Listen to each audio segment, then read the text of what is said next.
Hey there, everyone. Happy Monday to you. I'm meteorologist Adrienne Vaughn with a look at the tropics, and things are certainly waking up out there across the Atlantic Basin. It's been a long time coming, as we've seen very quiet conditions for quite some time. Only 9% of the expected activity has happened thus far in the peak of hurricane season, now less than 2 weeks away. The last named storm we had was Colin. That was off the Carolina coastline. That was 57 days ago. That dissipated over the July 4th weekend, holiday weekend.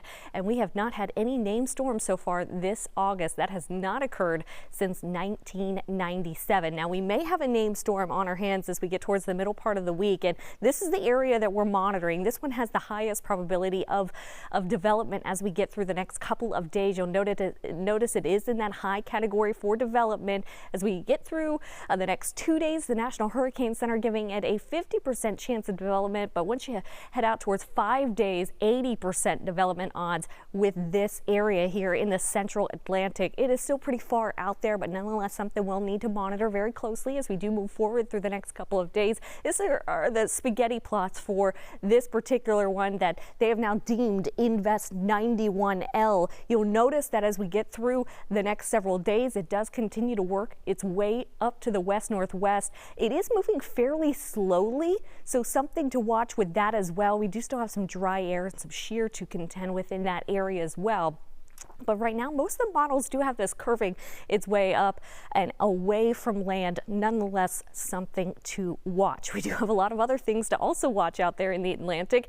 Pretty much everything else, though, on the low side of development, at least for now. We've got this area that is in the central Atlantic, pretty far away from just about anything. Just now seeing a 10% chance of development through the next couple of days there. And this is a tropical wave. It actually hasn't even come off the coast of Africa yet. It looks like that'll do so as we head throughout this evening and into early tomorrow morning. The next 5 days with that one, a 30% chance of development. We do have another area they're watching into the sections of the Caribbean.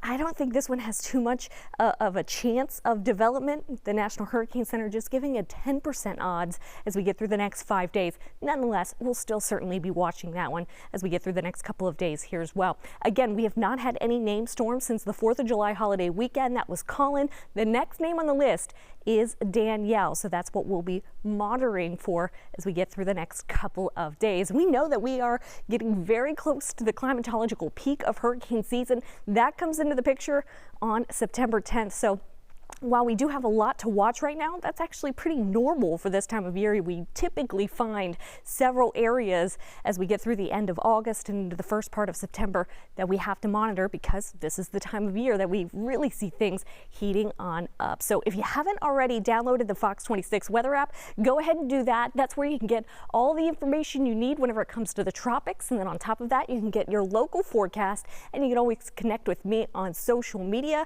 I'm on Twitter, Facebook, and also on Instagram.